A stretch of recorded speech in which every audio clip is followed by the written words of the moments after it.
Dobro došli u malo selo Deževice, općina Kreševo, Bosna i Hercegovina. I dijelić rajske prirode ovoga kraja. Kao i svaki kutak zemlje, i on ima neke posebnosti. Evo nas na malom katoličkom svetištu Svetog Jakova Markijskog, mjestu gdje dolaze i vjernici i putnici namjernici. Fra Jakov je italijanski franjevac koji je ovdje službovao u 14. stoljeću.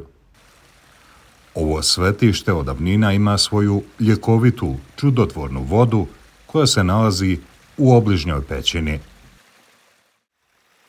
Kroz samo svetište protiče riječica Nevra, koja više podsjeća na potok. Ali kad se priroda probudi, ona postaje snažna i moćna. Tako se desilo i u jesen 2024. koju će stanovnici ovog sela dobro upamtiti. Nedaleko od samog svetišta, nizvodno, Nedjeljko Barišić ima komadić zemlje i objekte koje su iznenadne poplave koje je uzrokovala podivljala rijeka potpuno uništile. Niko ovdje ne pamti ovakvu pojavu.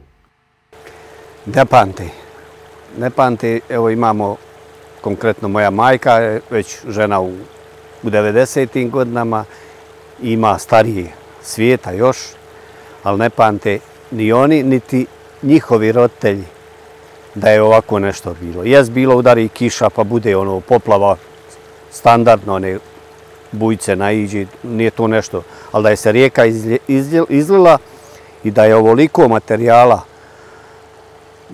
materijala donešeno i da je ovo ne pamti se. Tu sam rođen, tu živim, tu ću i ostati. Tako da znam iz mjeseca u mjesec stanje kakvo je i posebno jesen, zima i proljeće kad su velike kiše i kad se snjegovi tope. Kad ova rijeka nadođe, to je ogromna količina vode koja će sve ovo dole, sav ovaj materijal koji je ovdje i koji nije urađen, evo, koji nije očišćeno, koji nije sanirano kako treba, doći u selo. I opet će selo biti poplavljeno ko što je i bilo poplavljeno. I nakon godinu dana od naleta plavnog vala još su vidljivi tragovi štete. Silina vode nosila je sve pred sobom. Imam obradivu zemlju, vrtu, vlasništvo 1/1 na meni, koje je ostalo ostavština od oca pokojnog. Tokom poplava velika količina vode i kiša donijela je materijal od lopate i ovaj dio je komplet bio poplavljen, što se zna, što ima dokumentovano. I u tome svemu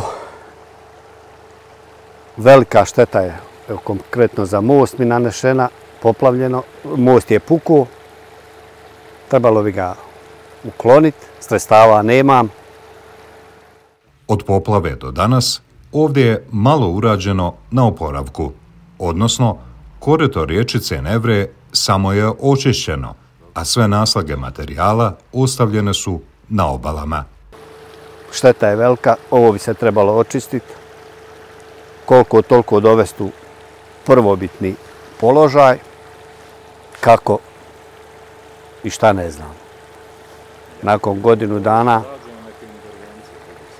intervencije su rađene, nešto urađeno, ali kako je urađeno vidi se iz priloženog tu, na terenu se vidi da je samo korto rijeke samo je djelimično očišćeno. Što će ovaj materijal prvim većim oborinama koje dođu i kiše koje dođu, ovaj materijal će sav doći opet ponovo u selo. i za mjesec dana, dva, sve zavisi od vremenskih prilika. Sad će ovaj materijal ponovo u selo doći, bit će ponovo, kako bi rekao, ponovo poplavljeno selo će biti i kuće. Šta se ovdje zapravo desilo, odnosno zašto je nastala ova nezapamćena poplava, još uvijek niko ne zna. Nedjeljko, kao ljubitelj i istraživač prirode, vidi tu nekoliko razloga. To bi vjerovatno veće institucije i mogle da dadnu neko objašnjenje. Ima svega, ima recimo rudnik je bio, pa malo možda i to, pa možda malo i sječa šuma, onda vjerovatno je se taložilo i negdje je moralo nekad. Priroda morala je svoje odraditi, odradila je kako je ovdje, kako na drugom dijelu ispod Bitovinje, Radava, prema Gojevićima, Bakovićima, tako da ja nisam stručnjak neki pa da mogu objasniti i kazati. Deponija nije bilo. Jednostavno je sa vrhu planine krenulo je klizište, ima par mjesta. Priroda, šta je se desilo u zemlji, ko to zna. Ima mjesta na vrh brijega, počelo kliziti. I odatle i krenula pomalo bujica i onda dole sve. A šuma nije isječena, recimo, na tim dijelovima, ne može se reći. Šta je uzrok? To samo Bog dragi zna i... Idemo na treću lokaciju, ovo je lokacija isto koja je bila poplavljena ispod kuće. Voda je tu bila. Druga lokacija na kojoj je samom Nedjeljku uništena imovina je u centru sela, gdje je smještena njegova porodična kuća. Tragovi poplave još su vidljivi i ovdje. Evo, nalazimo se ispred obiteljske kuće u selu, Deževcama, gdje u kući živimo ja i moja mati. Isto ovaj dio i odavde s ovog mosta ispred nas poplava je, bujica je krenula, odavde je krenulo plavljenje sela. Ovo je događaj koji ni on, ni njegove komšije zasigurno nikad neće zaboraviti, jer je osim materijalne štete svima donio i veliku traumu. Za jedno mirno selo poput Deževica to je velika priča.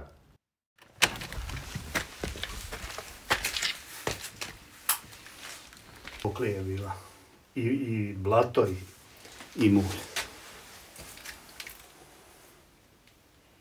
Cirka 60-70 cenata mulja i vode i svega je bilo u ovom podrumu. Sitnog alata šta je sve. Pominjao se taj moment. U noći oko 2, pola 3, 4.10. prošle godine slučajno sam se probudio i pogledao kroz prozor i vidio sam kiša dobro pada.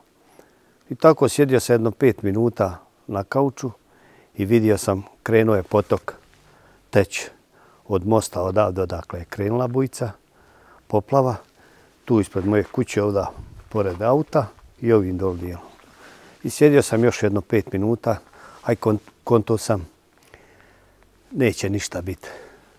Nakon pola sata, dok sam otišao do sobe i u sobi donio mobitel i malo ležu, oko 3 sata voda je se već izlila do ovog dijela, tamo vidi se i dan danas, nisam očistio. I poplavilo mi je ovaj auto ovdje, Golfa. I umeđu vremenu sam odmah obuku čizme da spasim auto. Dok sam ulazio u auto, Dok sam ulazio u auto, voda je već ulila se u rudarke čizme i u auto. Par puta sam pokušao u rikverc da istjeram auto tu ispred kući da ga ne poplavi. Kako sam se vraćao u rikverc, zadnji kraj auta je išao u gore, prednji je bujica je okrećala auto. Par puta sam pokušao, nije išlo i onda zadnji put rekao svakako će biti poplavljen, nema ništa. Po gasu sam i uspio sam auto izvući tu ispred kuće, ali je već bio poplavljen. Kasnije kad je sve ovo prošlo, motor mi je na auto crkao, morao sam motor mijenjati. Isto tako ispod kuće, ovdje je bio dole terenac, što imam sve dokumentovano. Isto i njega je poplavilo. I onda dole je već voda krenula. Voda je ovdje bila, pa ima jedno 40-50 cenata.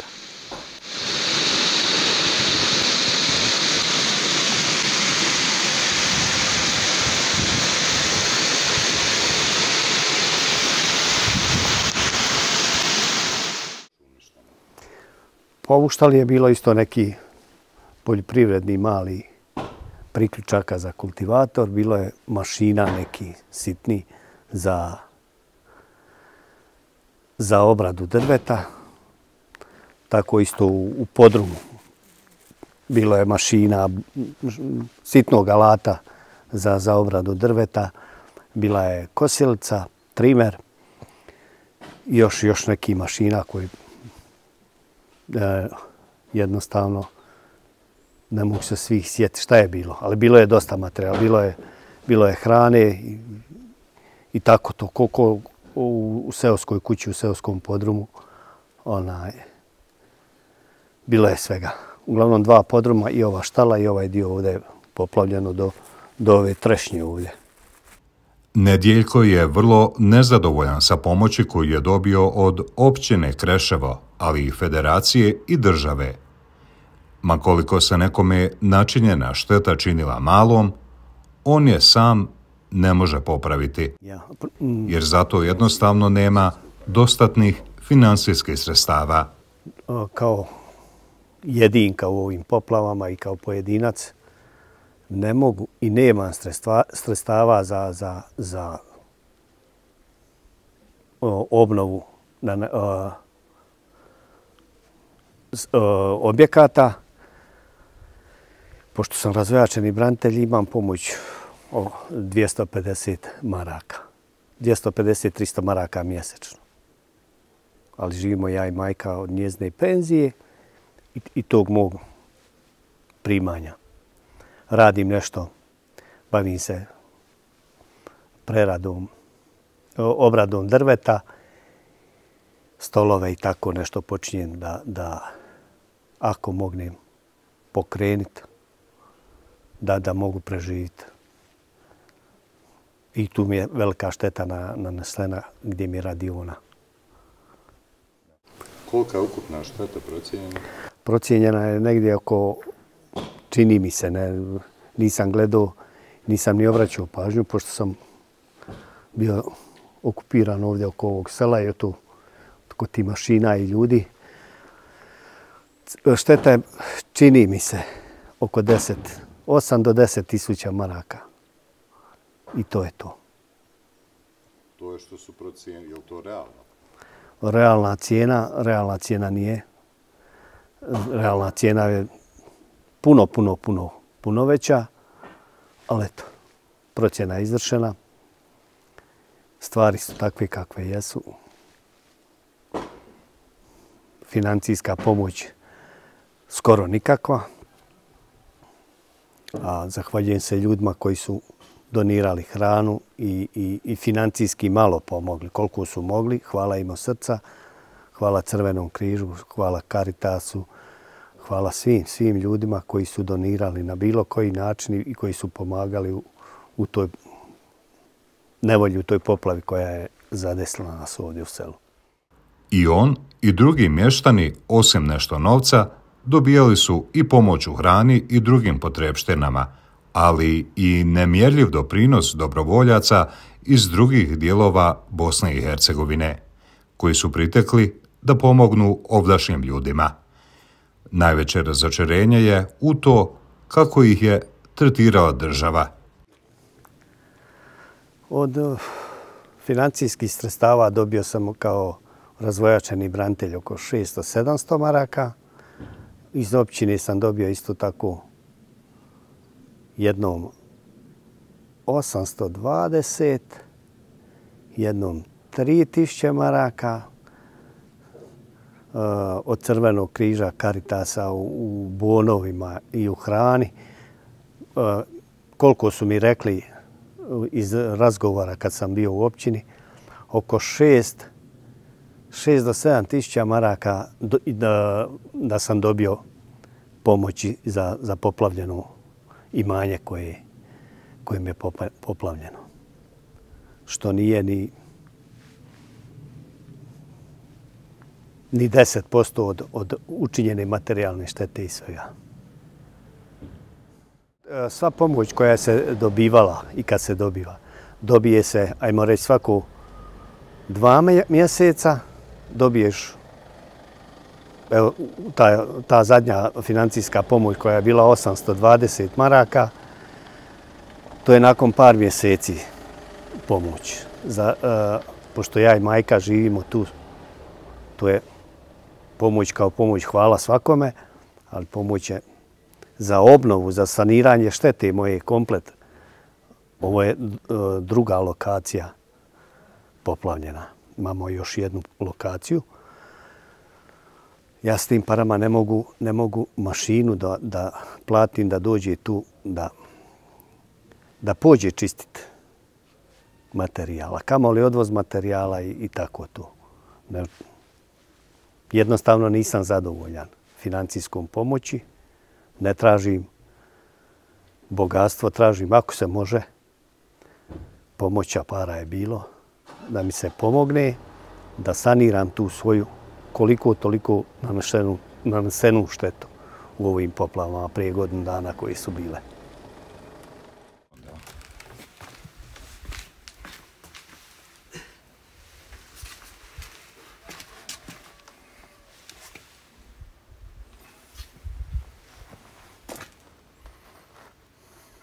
To je šta, suvenir od poplave, jel? Jeste.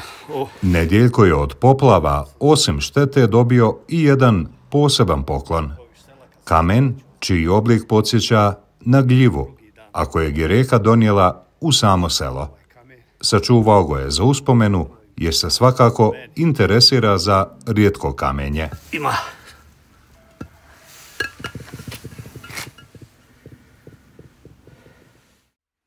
U samom selu on spada u mlađe stanovnike, koji je svakako malo, kao i većina sela u Bosni i Hercegovini, i ovo polako odumire.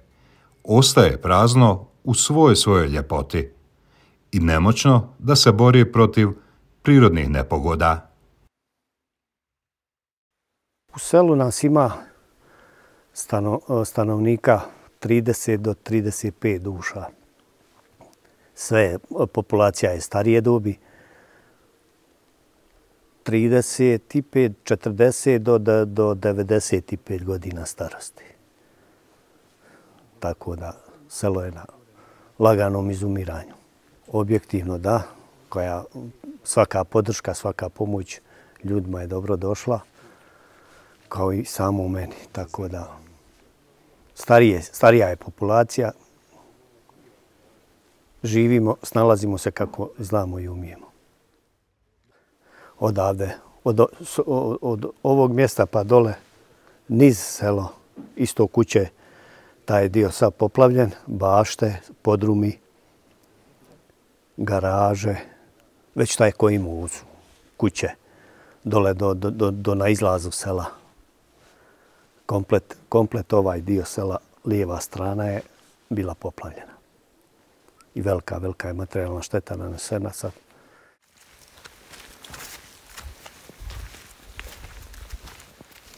Malim makadamskim putem posutim jesenjim lišćem Nedjeljko nas sada vodi na treću lokaciju na koju su mu poplave nanijele štetu. Svega nekih 10 minuta hoda od njegove kuće.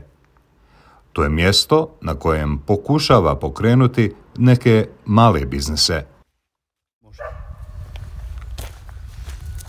Pa radim, aktivan sam dosta u prirodi. Rekli ste, plodove berem. Malo sam se počeo zanimati za kristale i tako te. Uglavnom ne sjedim, ne čekam da mi neko dođe i kaže, evo, gospodine, evo vam 2 marke da možete popiti kavu ili da možete sebi kupiti kilu kruha.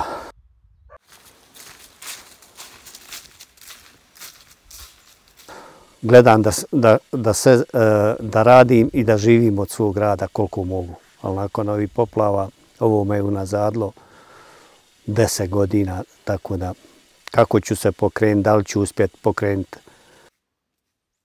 Nakon svega i nakon svih obećanja i priča po medijima i sredstava, razočaran sam.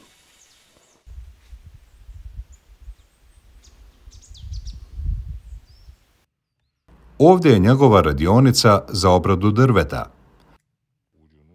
Krenuo je u izradu različitih korisnih predmeta za domaćinstvo i restorane, sam, bez ičije podrške. Prije same poplave mislio sam otvoriti jedan mali obrt, proizvodnja stolova za bašte, daske za serviranje po konobama i tako ta djelatnost u vezi drveta, pravljenje epoksi smole, stolovi. Uglavnom se na drvnoj bazi po želji kupaca i mjerama. Mislio sam to početi raditi, ali poplava je učinila svoje, tako da li će šta biti od te želje i toga posla, ne znam. Sam u velikoj sam nedoumici i financijskoj blokadi. Na ovoj lokaciji on posjeduje i štalu koju je nekada koristio za uzgoj različitih životinja. Ona je danas također dio radionice. I pretrpjela je štete uslijed izljevane rječice koja se pojavljuje samo tokom velikih padavina. Nanijela je ogromnu količinu kamenja i zemlje.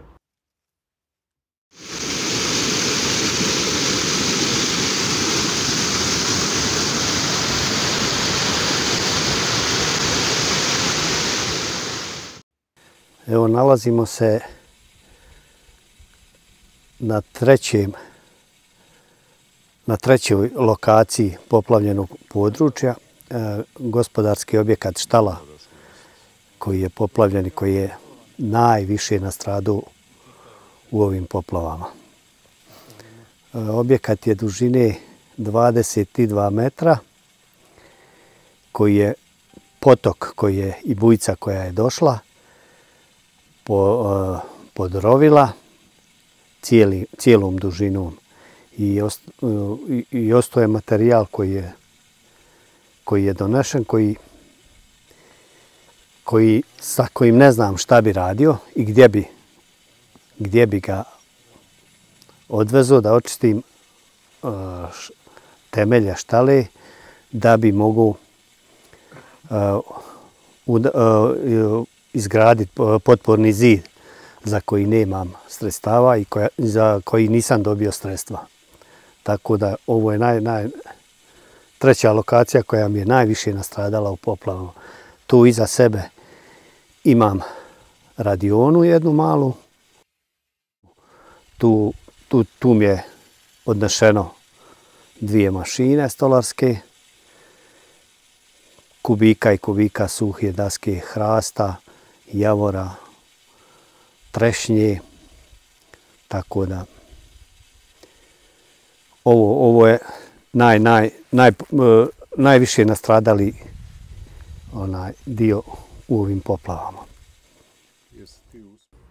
I ovdje, kao i na drugim lokacijama, riječno korito je samo razgrnuto kroz prvu pomoć, a nakon toga više ništa nije urađeno. Za zaštitu imovine i obnovu on nema novca. Za vrijeme poplave na samom kraju skoro da sam ostao bez ovog očišćenog prostora koji je privatnik dovezu mašinu koji je prokopao kanal da može voda da ide poslije. Sredstava nisam dobio, to je samo prokopano, očišćeno, za ostavljeno ovdje iza štale što se i vidi. Sredstava nisam dobio, ovim putem se zahvaljujem gospodinu koji je to uradio, koji je prokopao kanal. Zahvaljujem se i svim ljudima ostalim koji su pomogli, koliko su pomogli u svemu. Od humanitarnih akcija, organizacija do novčanih sredstava, privatno ljudi koji su davali. Mogućnosti nemam sredstava, nemam. Skoro da sam izgubio i želju za više za ovim čišćenjem. Sama količina sredstava je velika, trebala bi ogromna sredstva da se to očisti i odvuče ovaj sav materijal na deponiju negdje, da sredstava nema. Nedjeljko, kao i mnogi drugi stanovnici sela koja su udaljena od urbanih centara, ostavljeni su gotovo sami da se bore sa posljedicama poplava. Ljudi uglavnom šute o tome, pa se o njihovim borbama i ne zna toliko. Sa novcem koji su dobili za oporavak, obično ne mogu raditi puno, pa im ostaje da sliježu ramenima i trpe svoju sudbinu. Iskreno rečeno, razočaran sam skroz, zapostavljeni, ne samo ja, već i vjerovatno i ostali mještani koji su nastradali u toj protekloj poplavi. Razočaran, skroz zapostavljen, frustriran, bez ikakve želje za daljnjim radom, za nečim da se čovjek opet malo resetuje, da nešto pokrene, da opet bude koliko može biti normalno, ako se može nazvati normalno poslije ovoj poplavi, poslije ovog svega što je bilo i što je se doživilo i što je se prošlo. Šta će se dalje dešavati, on sam ne zna, jer osim opstanka nema više sredstava da sam poduzme bilo šta ozbiljnije. Sve se treba platiti. Na prvom mjestu potrebna mu je dalja financijska podrška da bi uopće mogao opstati na svojoj rodnoj zemlji i započeti nešto novo. No, pitanje je ko će mu pomoći? Mislim, šta ti možeš uraditi? Tebi treba pomoć zapravo. Treba mi financijska pomoć ako se može dobiti. Jer ogromna količina novca bi trebala tu da se sanira. Ajmo reći ovaj ovdje dio koji je najviše nastradao kod ove štale i sama štala. Tako da jednostavno, kažem vam, sredstava nemam, pomoći nisam dobio i nisam krivac za ovo što je se desilo, tako da ne znam. Ako se može pomoć da se pomogne, ako ne, nek stoji ovako kako stoji, nek bude kako bude, tako da jednostavno život ide dalje. Moramo živjeti dalje, pa kako tako.